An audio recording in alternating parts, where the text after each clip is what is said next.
Namkelekile Avalanche of Grace, gama lam ndimthenjiwe. Molweni. Ibali lethu lanamhlanje lizasifundisa ukuhamba ngokholo, singahambi ngokubona. Lizasifundisa usoloko somelele kwizithembiso zikaYesu, sizihambelele kuzo, sizithembe. 2 Corinthians 5 verse 7 kutsho njalo, uthi masihambe ngokholo singahambi ngokubona. Nankuya uYayiro, umphathi wesinagogwe, gulelwa ngumntanakho intombazane kuphela kwakhe one12, ahamba kuYesu ngokholo, afika azilahle ezinyaweni zikaYesu, athi mfundisi ubungakuphilisela nje umntana, gulela ukufa, umbeke izandla, uzawuphila. Thatha ixesha uYesu yofika endlini kaYayiro, ngoba xa ehamba uYesu ebelandelwa yindimbane yabantu. Thatha ixesha yofika kwaYayiro. uYayiro azafumana umyalezo othi umntanakho ubhubhile, usamhluphela ntoni umfundisi?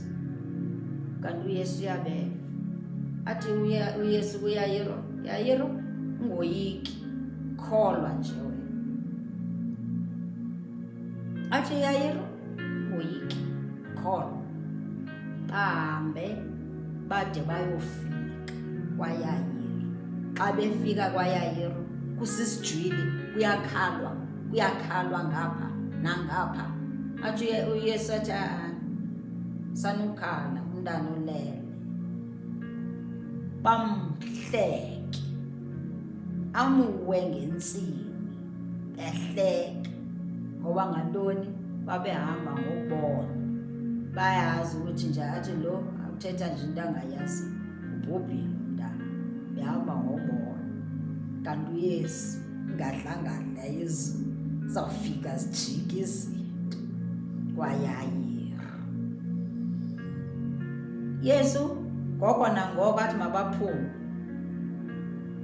mabaphume, sala nabazali bomntwana nabafundi bakhe, ahambe aye kulo mntwana, afike athi thalitha khona, oko kukuthi intombazana avuka umntana. Ahambe umntwana apha endlini, athi uYesu nihambe nompha ukutya, athi umntana, kholwa kwindlela yakho yokholo, thetha ukholo. Xa uthi njena wena uzayithengela abantwana bakho indlu, akukhathalisekile noba urhola imali encinci, thenga indlu ngokholo, umntana wakho bazayifumana, azafumana ikhaya.